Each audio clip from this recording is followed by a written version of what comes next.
the foot feeling? Yeah, it's more knee, but it feels okay. Nothing serious then, or worried about? What happened on the fumble? Yeah, I probably should have dealt the ball.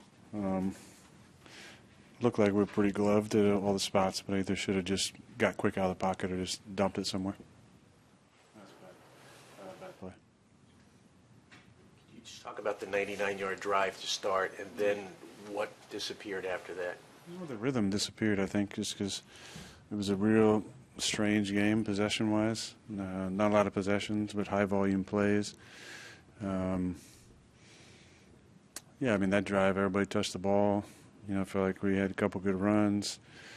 Tay had a catch. You know, G had a catch. Conk had a couple.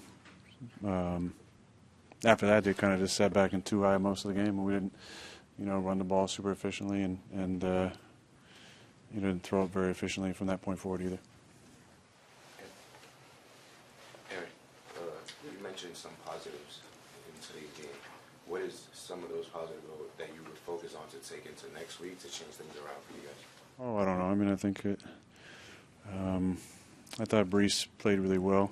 You know, had some big-time plays in the pass game. One had a catch, a 3rd and long where he split 2 guys, got a first down for us. I thought Conk was in the game and made some good plays. You know, a lot of stuff that gets us is the same stuff all season. Just the details in some certain areas hurt us in some 4th downs. You know, I missed a couple throws, but we had plenty of chances to convert. Had a couple penalties that hurt us on drives as well. So in a game where there's only a few possessions, you got to score every possession. You spoke only about Ola this week. Just talk about your emotions with him going down today. Yeah, disappointed for him. He's such a good kid. He got a bright future. Hopefully he avoided any major injury. I don't know. I just saw him in there. Didn't get a chance to talk to him, but hopefully he'll be all right. You guys ended up with, I think, 44 dropbacks, 20 rushes. When you see the weather like today, you kind of expect it to be a run-heavy game. How much of that is that? How much of that is? I don't expect it to be a run-heavy game. No. I mean, maybe if it's snowing. Cold weather, man. We throw the ball in cold weather all the time. Was that called that way, or are you checking out of any runs, or like how much of it is? I don't think I really checked out of any runs. I threw 2 run solutions. One was an illegal man downfield on a play that would have been -5. And then the other one threw it to Devontae on the right. Other than that, I didn't check out of any. Garrett, up until the game, the offense's final possession, I think, only had 3 targets. Were they doing anything specifically to try to take? Yeah, a lot of 2-shell. So there wasn't a lot of singles for him. That's what they wanted to play. Yeah, a lot of 2-shell on the outside. So if he's going to be back by himself, you know, there's going to be safety help a lot. On the pass to Devontae in the end zone, I think the guy might have punched it out there. That would have been your 500th. Did you know that going in right into that? Yeah, for sure. Yeah, wish he would have caught it. Aaron, one question. How do you approach, keeping the team positive after, a tough loss like this, not necessarily go your way? Well, I don't know I think we're kind of past the keeping the positive thing. I think it's just about perspective. You know, your perspective informs your truth, and your truth makes your reality. So the reality situation is what it is. But your perspective is something you can change every single day. So what you're focusing on is the most important thing now. It's not to change the reality of the situation, being 4-11 out of the playoffs, going into an unknown off season, but you got to figure out what it means to be a professional. You know, I think that's an important part of building culture. And for the last 2 weeks, we can really see who's on board moving forward and who is ready to get out. It's just part of the game. I've been on a couple teams where we're out of it, and it's interesting to watch the practice habits, the preparation habits. Hopefully we'll do the right thing, and that means a lot because everybody's watching, and it's a who-you-know business. So, there'll be interesting conversations in the next couple of weeks, but just focus on the relationships that we have with each other and trying to finish this thing out like a pro. Do you say anything to to some of those players that look like they might be checked out, or is it just you just kind of let them go and kind of showing true colors of anything?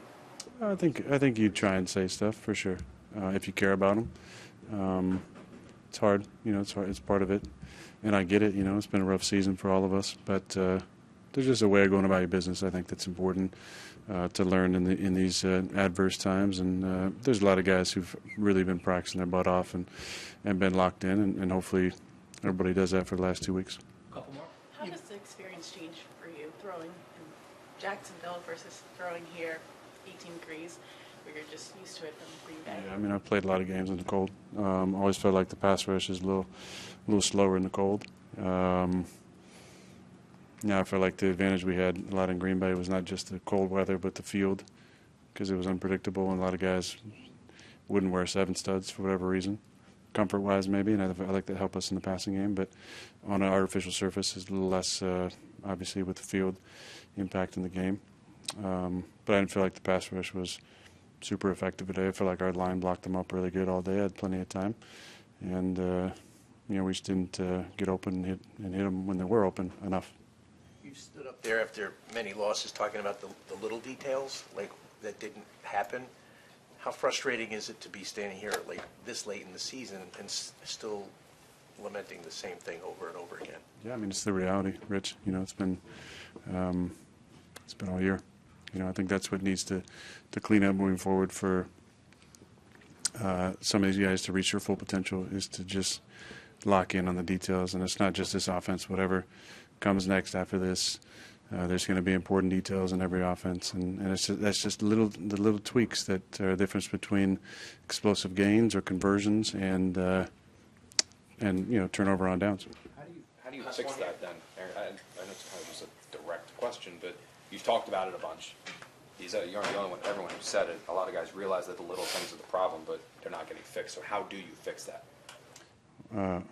Well, Connor, I think we have the ability to inspire, but in the end, motivation comes from within. So it's got to be each person motivated to find the little things in the offense where they can really lock in on the details. Because there's a few plays every single game. It might be a play in the first or second quarter that wins the game, and it comes down to little adjustments or details or reactions in the game, and just training yourself to make the proper reaction. Some of that's setting the standard in preparation, but a lot of it's just on all of us to just care enough to put in that little extra time, I think.